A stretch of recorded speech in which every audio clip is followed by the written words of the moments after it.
There is a fear of stepping into social issues when we have to focus on the economy and pocketbook issues. And if we do one, then we're not doing the other.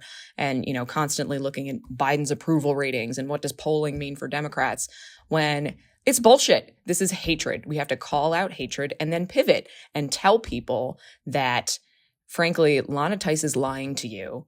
And she is trying to make you so angry and hateful towards trans kids who just want to play soccer with their friends that you forget that she's not doing anything to help you and your problems. And if, the handful of trans kids who play sports in Michigan weren't allowed to play tomorrow, those problems would still be here and your life wouldn't be any better. Hello and welcome to Hysteria. I'm Erin Ryan.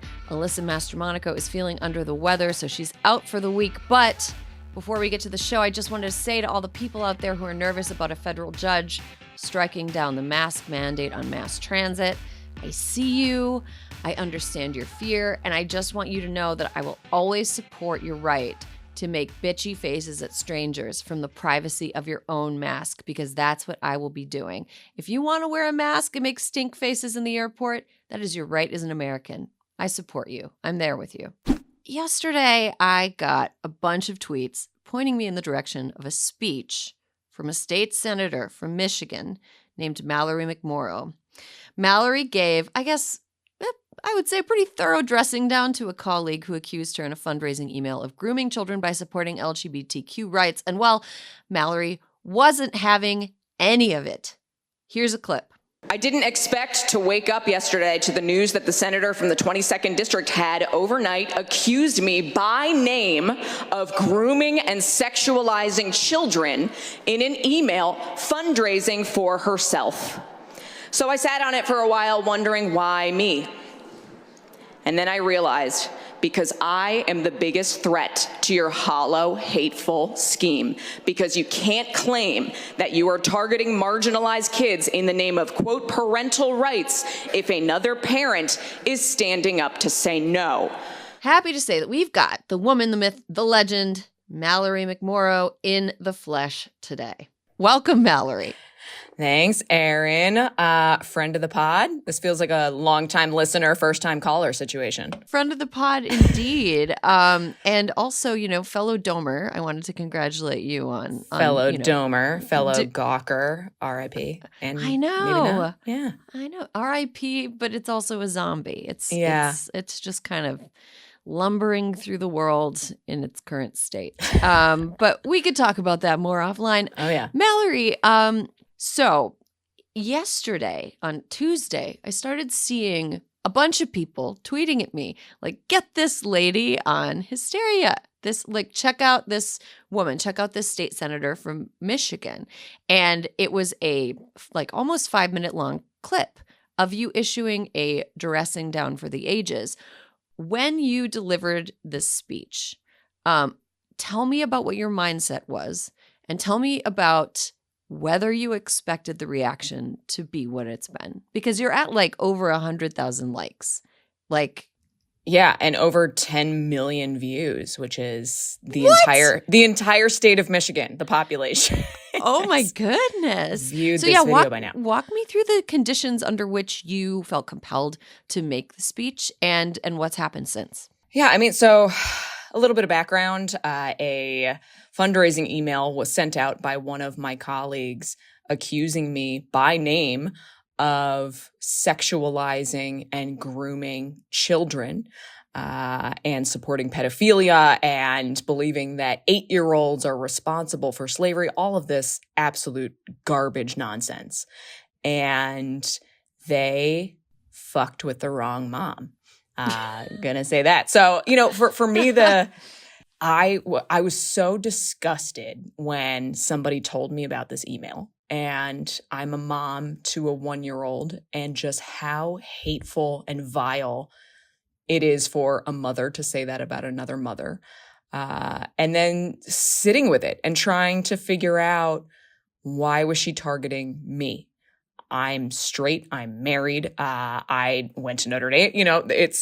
I'm not the typical target. Yeah, you're not the boogeyman in the closet that Republicans now are trying to point, oh, it's a person, who's got a non-binary gender identity hiding in the bathroom, waiting to you're definitely outside of the like Ron DeSantis scare tactic type archetype.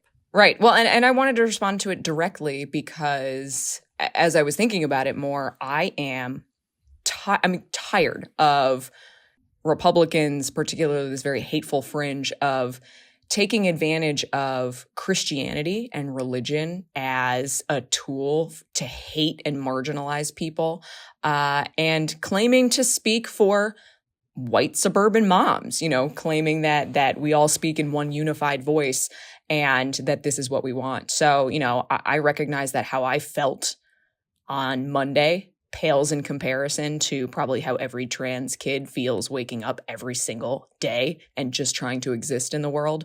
And it was unacceptable. So I wanted to put a really strong rebuke together and say it directly to her face. Could you see your face when you were giving the speech? I saw the back of her head because she refused to look at me. Oh, so brave. Yeah, right. Have you run into her in the hallways since? I mean, we sit in the same room for a few hours out of the day, and she has not looked at me, talked to me, acknowledged that I exist since issuing an email, but put out a statement today, finally, saying that I'm not naive and that I'm using this for my own fundraising reasons, and just doubled down on saying that while I'm busy fundraising, she is going to continue to speak for Michigan parents. Okay. That's silly. Tell me a little bit about the response that you got from your speech. Like, did you expect for it to blow up the way that it did? No, I did not expect it to blow up the way that it did. And I ran what I had written by, a few friends and colleagues, particularly those in the LGBTQ community, because I wanted to make sure the tone was right. And that I was expressing a message that hopefully said, hey, white ladies, get off our asses. We have to stand up against this. And the response has been overwhelming, just overwhelming. I warned my staff, to expect an influx of calls and emails, and we kind of braced for the worst. And it has been unbelievably moving and positive. I got a call this morning I picked up the phone in my office thinking it rang through to my office phone from one of my staff members, but somehow the call just got directly to me. Picked up and said hello, and this woman said that she is a right Christian woman from Texas and wanted to let Senator McMorrow know that she said everything that this woman wanted to say to her family and that she made her mama proud. And then I started crying and told her that I'm Senator McMorrow. And that has been the response from all around the country, from all around the state, all around the country, is just this is where most people are, religious, Republican, Democratic, that we don't want to hate people. Yeah, it lit up my friend group chat before, and I was like, I'm interviewing her today. And so, yeah, it was really exciting to see. I think you tapped into something that a lot of people were thinking, like you said. Now that you have like all of this attention, like from people that are outside of, the realm of Michigan, outside of your district, state Senate, District 13, like, what are you working on a broader sense as a elected representative? I mean, first of all, my hope is that this helped particularly Democrats show that we have to do both. I think there is a fear of stepping into social issues when we have to focus on the economy and pocketbook issues. And if we do one, then we're not doing the other.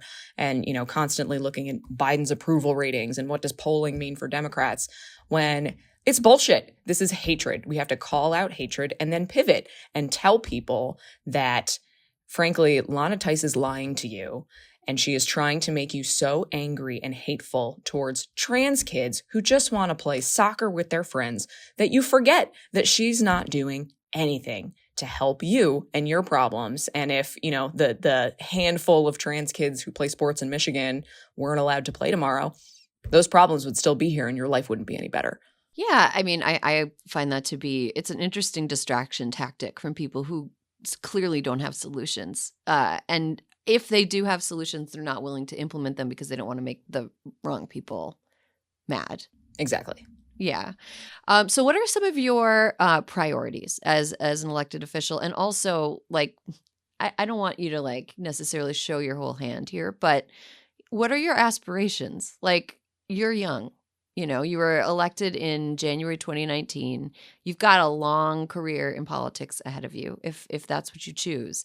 Like, you know, what's next? Yeah, I mean, so my priorities in Michigan, fundamentally, it's about what are we doing to retain and attract more people to the state. I'm not from Michigan originally. I moved here by choice because this place is unbelievably beautiful and diverse, and we could afford to buy a house. And there is so much like hometown pride in this state that it's an amazing place to be. So I'm the Democratic Vice Chair for the Economic Development Committee, and really trying to pivot our approach to economic development from giving huge tax incentives to companies to making sure that we are diverse and welcoming, and we have the workforce that is going to make companies clamor to invest in Michigan. And that also means protecting our water and environment. We have 20% of the world's fresh water supply in the Great Lakes.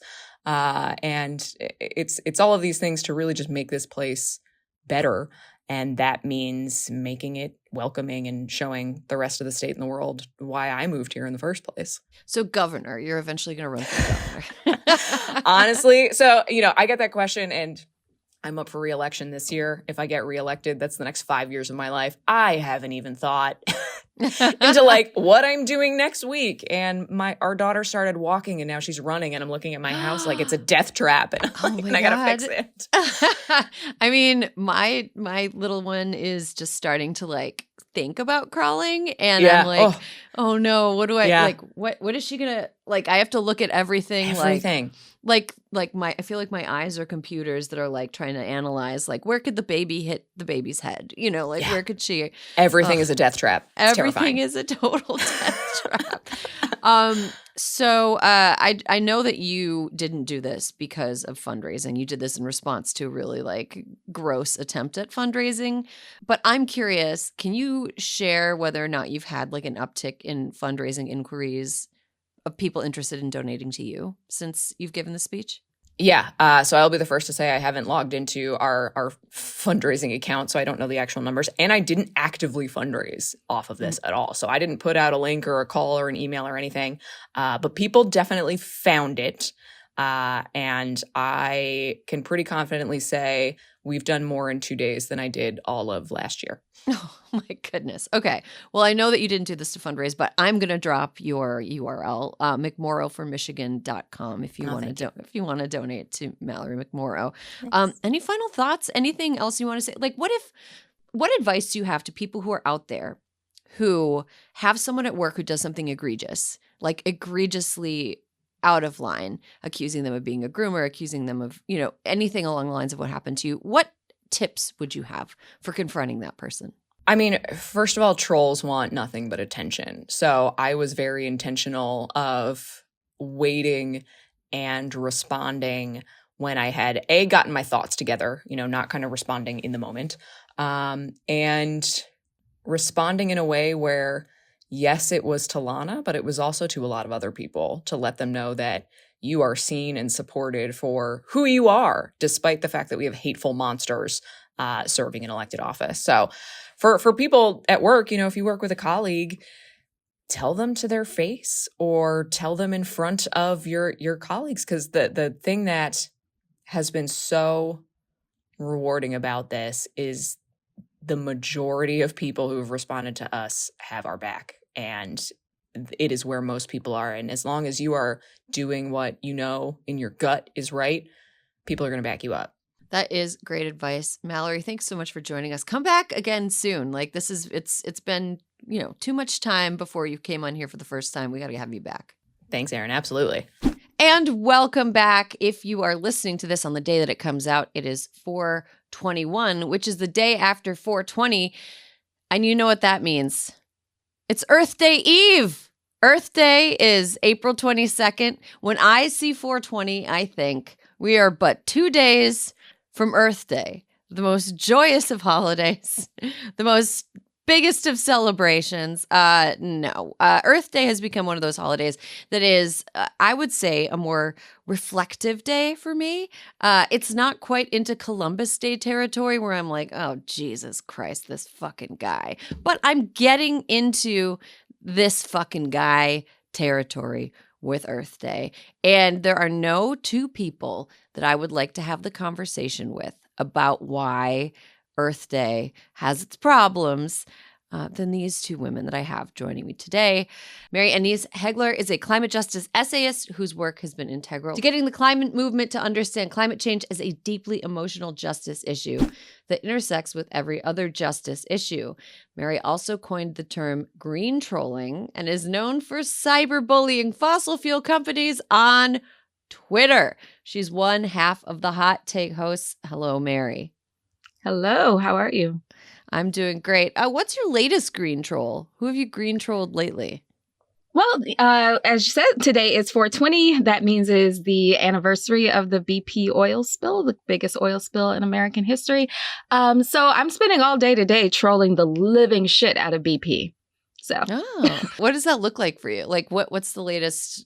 Like, are you just like shut up, go away, you suck? Like, what does it look like for you? You know, we did this Fuck BP Day last year where we, trolled all of their subsidiary accounts. It's interesting because BP will not tweet on April 20th. You will not find any of their accounts tweeting on April 20th because they know. And they know that we know what April 20th is. But this year, instead of tweeting at them, we decided to tweet as them. So we created a new account, BP These Nuts. And we are impersonating BP Global and tweeting about all of their greatest hits, from the oil spill to being the pioneering oil company in Russia, to drilling. One of my favorite things about BP is that their name stands for British Petroleum, but they've dug up their first oil in Iran because oil and colonialism go hand in hand. That's interesting. Well, I'm going to bring in our second guest today. Amy Westervelt is the founder of the Critical Frequency Podcast Network. She is also an award-winning investigative journalist who's contributed to the Washington Post, the New York Times, the Guardian, NPR, and many other outlets. And she is the other half of Hot Take. Amy, welcome to Hysteria. Thank you. Thanks for having me and us. So do you participate in green trolling, or is Mary the ringleader? Like, explain, like, what's your favorite green troll that you've participated in? Mary's definitely the ringleader. I tend to be in the background being like, here's more fodder, Mary. Here's more. Go get him. But we both contributed to the tweets from BP These Nuts today. So, do you think that BP These Nuts is like in danger of getting banned? Or is that like... No. You know how I know that? Because I just yesterday had found like 3 accounts that were impersonating me on Twitter with like my avatar, my name, my bio, and my cover image. And apparently that does not violate Twitter's policy. Yeah.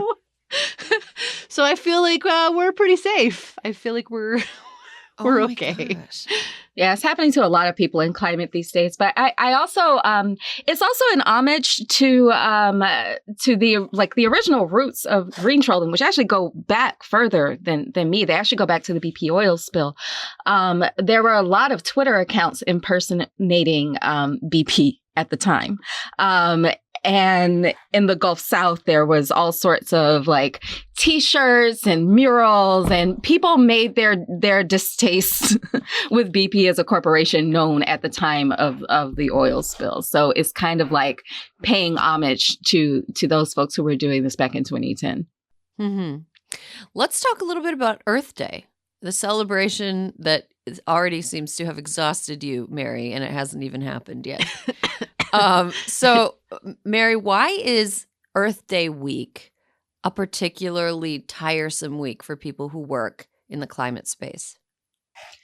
Because it's like the one time that everybody wants to make a big deal out of Earth Week. It's exhausting for people in climate spaces, just for the same reason Black History Month gets exhausting for a lot of Black people. It's like, you seem important this one day for an entire year. And so it gets exhausting for those reasons. It gets exhausting for me because Earth Day has always seemed like the whitest shit on the planet to me.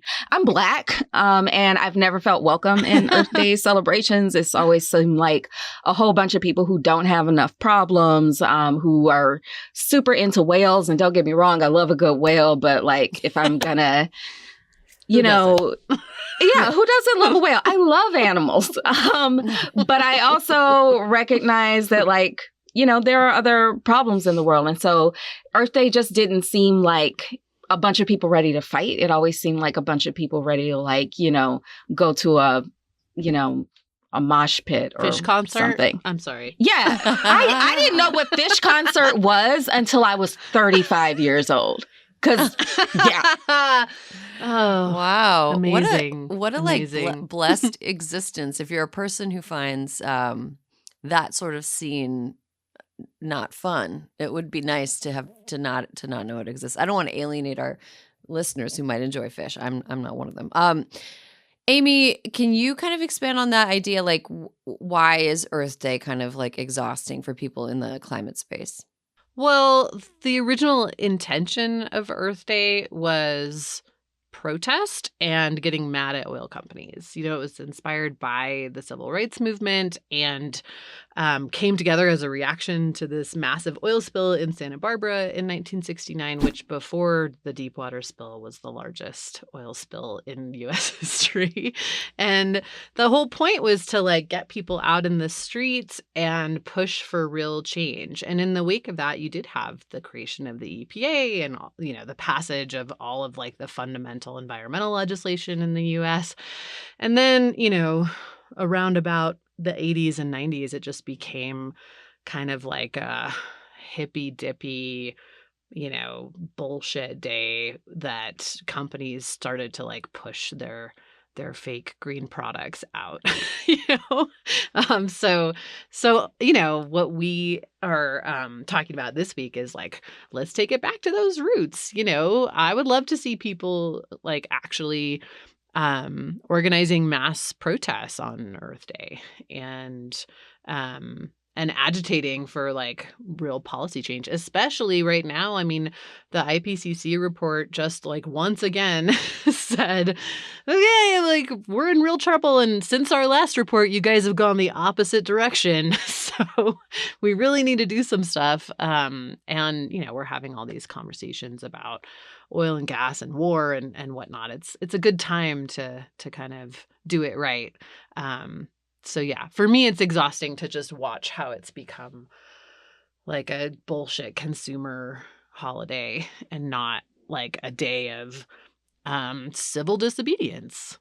Yeah, Mary, you mentioned that you found Earth Day to be like the whitest shit ever, which I think is really interesting considering how much of your work is sort of trying to refocus climate issues as justice issues. Like, do you feel like the successful cleaving of Earth Day into this like white holiday where people get like, you know, gray whale stuffed animals or, you know, beanie babies of like, you know, baboons or whatever. Do you think that has been a sort of like greatest trick the devil ever pulled kind of a moment to make it seem as though Earth Day is about like rescuing these faraway animals and not dealing with like immediate issues that impact people of color?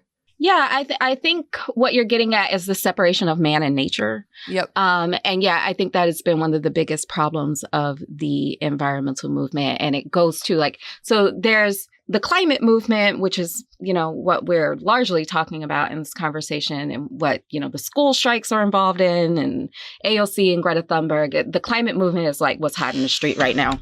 And then there is the environmental movement, which preceded it, which Amy's talking about around Earth Day and around like all of that kind of sprung up in 1970. But what preceded that was the conservation movement. And the conservation movement is like, hoo boy racist.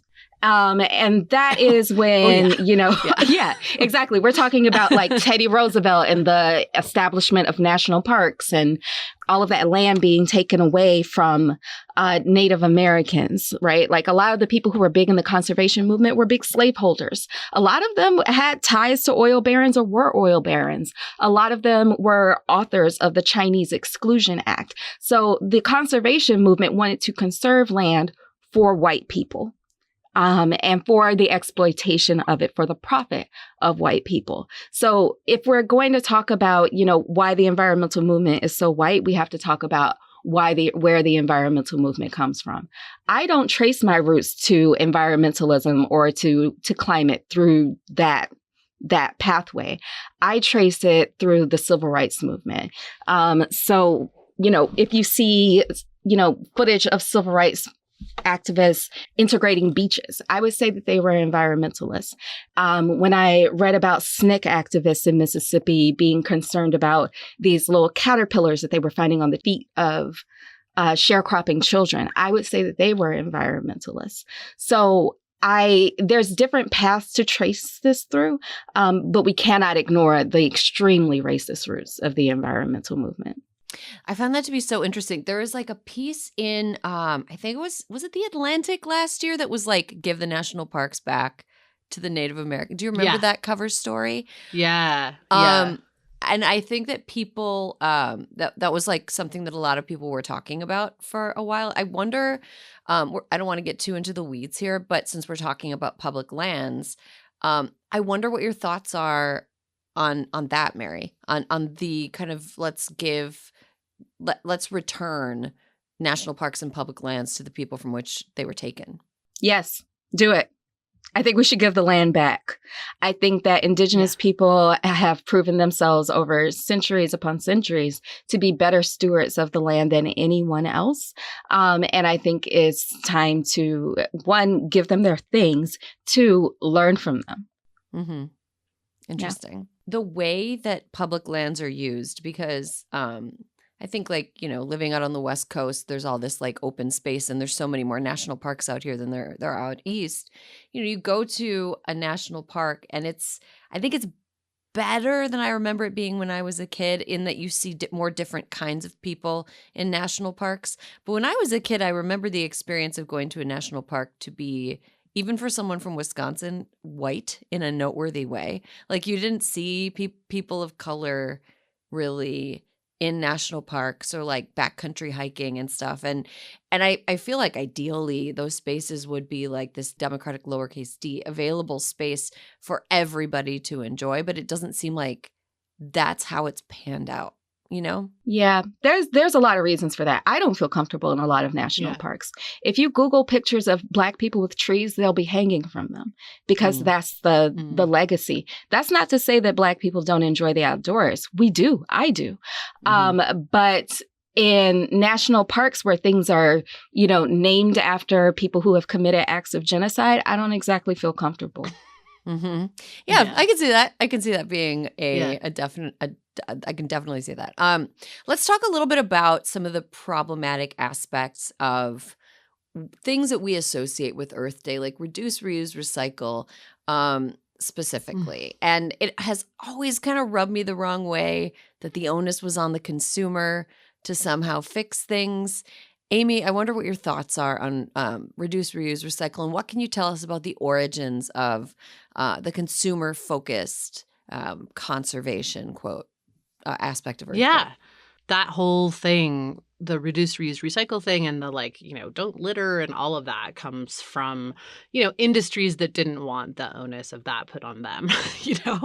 There's this famous ad from the early 70s that is unfortunately referred to as the Crying Indian ad because it features a supposedly native man who's like canoeing through streams that are filled with trash. And then there's a close up on his face where he's crying. And it's like, we all have to play our part and, don't litter and all of this. He was an Italian actor, not Native American at all. So that's a whole problematic part of that ad. But it was also paid for by packaging companies and beverage companies and food companies who did not want the government to regulate packaging on their end. And so therefore they were trying to turn it into an issue that consumers had to deal with. And that's continued up to this day. The stats on recycling are ridiculous, particularly for plastic. I just want to give a shout out to glass recycling, aluminum recycling, all great. Very, very like high, material recovery in those realms. But the bulk of it is really pushed by plastic, which is also, of course, connected to oil, a thing people like to forget. That plastic's made from petroleum. But yeah, it's really pushed as like, oh, well, we can just recycle it. So don't worry about buying more stuff. And also it's on you to do that. Never mind that there's no real system that's set up to do recycling well in the US or anywhere else in the world. In the US, I think it's less than 9% of plastic is actually recycled. So, we all feel good putting stuff in our blue bins or whatever, but it's bullshit. The reality is, like, if you want to get rid of that stuff, you need to, like, yes, buy less of it as consumers, but like it needs to be regulated. Mm-hmm. Plastic is the escape hatch for the oil industry right now. Mm-hmm. As we're reducing use in transportation and buildings, they have really ramped up on selling various petrochemicals to make plastic with. It's in all of their annual reports. It's like, don't worry, we're going to make all this money in plastic over here. And they're now pushing plastic recycling as a big thing. Mm-hmm. Yeah. So, yeah. It's what's interesting about the way that Hot Take, your podcast, approaches discussion of environmental and climate issues is it confronts a lot of assumptions that people seem to have like become comfortable living with. And like Mary, you wrote something in 2019 for Vox called "I work in the environmental movement. I don't care if you recycle." And like, I wonder what sort of response you get from people who are like, living their lives, thinking that what they're doing is helping. And what is the reaction that you get when you're like, actually, you're not helping? Like, actually, you're putting your energy in the wrong place. Oh, well, that's not at all what I meant with that article. So the headline is the headline that I just cannot get away from that headline. And that's the only part of the piece that I didn't write, folks. I do care if you recycle, because if you recycle, what that signals is that you care. So the way that article should be read is that I don't care if you recycle, you have a place in the environmental movement. So what I was trying to get people away from is this guilt. So the main reason a lot of people do not get into climate activism, even if they care about climate change, they, understand that it's a serious threat. They don't get involved in it because they believe it's their fault. And so they believe that if I have a car, if I don't recycle properly, and in a lot of places in the country, it is not possible to recycle. There's no recycling infrastructure. And so, like when I go home to visit my mom in Mississippi, we can't recycle. Like where? I live in New Orleans. There is no way to recycle glass in New Orleans, even though it's one of the most effective ways to recycle, right? The only good recycling. Yeah, exactly. So a lot of people feel like if I have a carbon footprint, quote unquote, at all, then I have no right to speak out about climate change. And so what I wanted to say with that article was that you don't need to be perfect to be part of this conversation. If you're recycling, you are helping. If you're eating less meat, you are helping. If you're reducing your food waste, you are helping. There are other ways for you to help, and you don't need to be perfect. You don't need to do it all, and you don't need to do any of this by yourself. And so what I wanted to do with that article was reframe what we think of as individual action, right? So what we think of as individual action is just consumer action, but you are more than a consumer. You're a person. You're somebody's sister, somebody's brother, somebody's child, somebody's parent, somebody's friend, right? So like you're a citizen, you vote. There's so many other ways that you can get involved in climate action. You don't have to do all of them, and you don't have to do any of them alone. Yeah, I also wanted to bring something up, Mary, that you said on the latest Hot Take, which you said, I don't run on hope, I run on spite, which Same. Like absolutely. Absolutely same. Absolutely same. I was like, this is my vibe. Like 100% vibes. Yeah.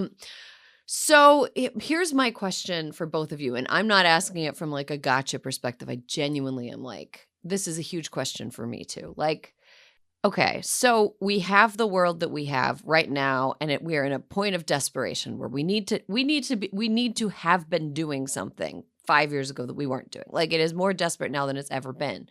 And so we have the potential allies that we have the potential enemies we have. Like, how do you work alongside people who have been complicit in the past in getting us into this mess when you have like built up anger and resentment toward them, which Mary, as someone who works in the climate justice space, I'm sure that you have. Amy, as someone who's reported on this deeply, I'm sure you have as well. Like, how do we get past how do we get past the knowledge that this was allowed to happen because of inaction alongside of destructive action? How do we get past that?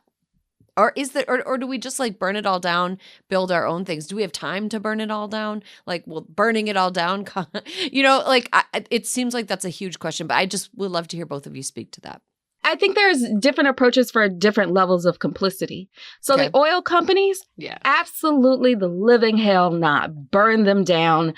Try them at The Hague. I am a budding prison abolitionist, but I'll allow a few gulags for these people. And so with them, absolutely not. Fuck them. And I'm talking specifically about the leadership. I'm talking about the CEOs. I'm not talking about like the oil rig workers. That's different. Right. They are not I don't believe they're anybody's enemy. And also those jobs are hard. Those jobs actually suck. Like those people are victims of the fossil fuel industry too. If we're talking about the Republican Party, burn it down. If we're talking about, Joe Biden, that was a hard pillow to swallow for the climate movement. And I got a lot of questions for that guy.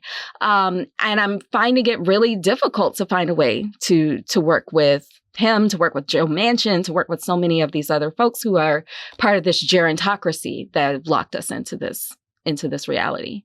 So that's my initial thought. Amy, what do you think? I agree with gulags for oil CEOs. For a long time. Oh man, I love the gulag exception. Like I feel the same only way for about them. Prison. Nobody should go except some very specific people. Mm-hmm. Very specific. I would like them to be in a gulag, and I would like a work program for them that requires them to do organic farming and work on windmills. Oh no, I want them to kick rocks, literally.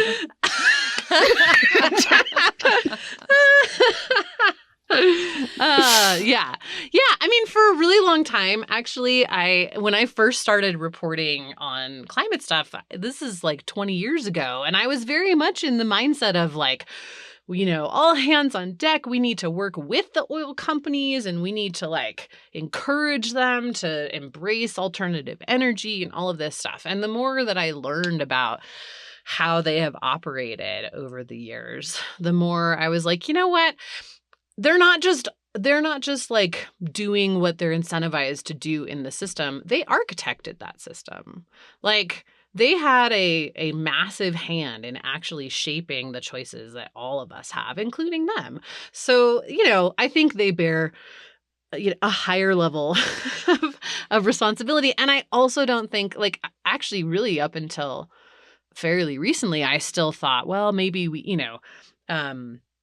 maybe they can transition into being alternative energy companies. And, there are a lot of people with engineering experience at these companies and whatever. But I don't know. I'm at this point now where I'm I just don't think that these are the people that can be trusted to be in charge of the energy transition, Right. Yeah. And as far as other types of people who have been complicit, I have actually more empathy than people might suspect for lots of even Mary for lots You're of very empathetic. What the hell are you talking about? yes it's true. This is the part of the podcast where we all fight about how much we like each other. That's what happens when there's like a woman hosted female space podcast. Is like, no, you're great. No, you go ahead. No, you are. But You're petty, but you are empathetic. Yes. Sorry. Yes, I am. The thing that I want to make clear too is that like the oil companies haven't just shaped the energy industry. They have they're the architects of like so many identity politics around like what it means to be a patriotic American. They almost single-handedly shaped how we think of economics. They infiltrated schools in the 1950s. Like they've been at this for a very, very long time, way before climate change became an issue. So like it's totally, to me, like as someone who spends a lot of time in archives and looking at like history and whatever, I'm like, yeah, no shit, this happened with climate because like those guys fucking owned us for 50 years before that, you know? So I have a lot of empathy. I think people, you know, have come up in the life they've come up in and they've been taught a certain way. And they have been, you know, encouraged to behave a certain way and they need to be re-educated. And that's kind of what I see as like that's the part of climate work that I'm focused on. Cause it's like, well, this is what I can do. Like I suck at recycling actually, but I'm pretty good at this part. Right. So yeah. Right. Yeah. I mean, confrontation is always uncomfortable, especially when it comes to like urgent confrontation, like you're like confronting people and getting people to confront things that they think are helping or they think are the right thing to do. It's like it's an uncomfortable confrontation, and to encourage it en masse is like it's a brave undertaking, and I appreciate what you two do because I am one of those people that cries during confrontations. So I do that too. I hate it. I hate it. I hate it so much. Yeah. So yeah, we have to end the conversation here, but I want you two to come back anytime you want. We could have kept going for hours. So basically what you're saying is that the fox cannot be counted on to take care of the hens within the hen house. We gotta correct. Yeah. Okay. We are almost done, but not quite. We are going to talk about what we're feeling petty about this week with the ladies from Hot Take. Mary, do you want to go first? What are you feeling petty about this week? I don't know if this is petty or just like a really deep, visceral feeling. So I just learned how to drive. Last year I moved. Thank you. Thank you very much. Last year I moved from New York City, where I lived for my entire adult life, back to the South. I moved to New Orleans. And to do that, kind of need to learn how to drive. That's why I stayed in New York for so long, because I didn't know how to drive, and it seemed really scary to learn, because once you like pass the age of 25 and you have your frontal lobe in, it's kind of like, oh shit, one wrong move and everybody could die. So I finally like bit the bullet. This time last year I was taking driving lessons, terrified out of my mind. And you know, I'm doing okay now. I just this past weekend drove this 4.5 hour drive to see my mom. It should be 2.5 hours, but I'm still a punk and I'm scared of the interstate. But anyway, the thing I feel petty about is impatient drivers. Okay? Because so many times people are like, learn how to drive. It's like, what the fuck do you think I'm trying to do? There's no way to learn how to drive without driving. So I don't know. What do you want me to do? Like go get on a road where there's nobody else on it, because I don't know where that fucking road is. Okay? So like have a little bit of patience. Oh, I took too long to make the turn. Oh no, you're going to be exactly 35 seconds late. Maybe you should have left the fucking house early because you're not the only car on the road. Also, you don't know what's going on in my car. I could be having a stroke. I could have just found out some horrible news. I could have just got fired. I could be crazy. You don't know what's going on in this car. So maybe you should just go the hell around. Just the other day, somebody was blowing their horn at me when they could have gone around, because guess what? Nobody was in the other goddamn lane. So maybe I'm not petty. Maybe I'm angry. But yeah, maybe just assume that, have a little bit compassion for the other people on the road, okay? We're all dealing with a lot. It's a pandemic. There's a war going on. You don't know what's happening. Maybe you just, oh my gosh, do you watch the show I Think You Should Leave on Netflix? Yes. You know the Yes. sketch He's where like, Yes. no, I don't know how to fucking drive. No. I actually had that moment. I had that moment once. I was trying to park, and parking in a parking lot is still kind of beyond me, especially if it's a tight little spot. And I got stuck on a curb and I couldn't get off. I was there for like 5 minutes. And then this lady came by and she's like approaching my car very slowly and giving me this very concerned look. And she looked me in the eye and said, "Are you drunk?" I said, "No, ma'am, I'm just stupid. I don't know how to get out of this curb." Oh man. Oh my goodness. Well, you know So what? Learning good. new things is scary, and driving is. I was like 10 years. I didn't drive for 10 years because I lived in Chicago, and then I moved to New York where I didn't have to drive. I was like, grew up in the country, learned on a stick shift car like that, and a truck, and Yeah. didn't drive for 10 years. When I started driving again in Los Angeles, very scary. So I have a lot of Oh, lot of yeah. empathy. Thank you. I feel petty this week is also about cars. There are certain things on cars that I am realizing had absolutely no input from women whatsoever. The heaviness of car doors. Why are they that heavy? They don't need to be that heavy. Why are they slamming I live in LA, and there's parts that are very hilly. And sometimes you're like parked uphill and you try to open your door and lean over and grab something and your door will slam right on your leg. That the fucking hurts. Second thing, why do they close so loud? Why do they sometimes I have a baby sleeping in the back seat of my car and I want to close why do they close so loud? They should have had one single person who has ever been responsible for taking care of another human being in on that design meeting being like, "You know what? We got to do something about how loudly these car doors close." Because clearly nobody on that entire team was like, "I have a flag." What if anybody driving a car has a child? Literally nobody stood up and was like, "Wait a minute, flag. Can we make the doors close more quietly? Can we make them less heavy and less likely to like slam on woman legs or little people legs?" Or anyway, so that's what I feel petty about. Amy, what are you feeling petty about this week? This is perfect because I have a mom rant Great. that I'm feeling petty about, which is what I've been calling like the tyranny of postpartum body positivity. I do not like that every time I complain about the fact that like I can no longer cough without peeing, someone feels compelled to tell me, "But it's worth it, isn't it?" Fuck you. Oh my God. How old is yours? Not a baby at all. My youngest is 6. Oh my gosh. But Well. for years, just today, just this morning, I was laughing on the phone with my mother, and I was like, "Oh no, I just peed. I have to go." and she said that like, "Yeah, but that's just the price we pay."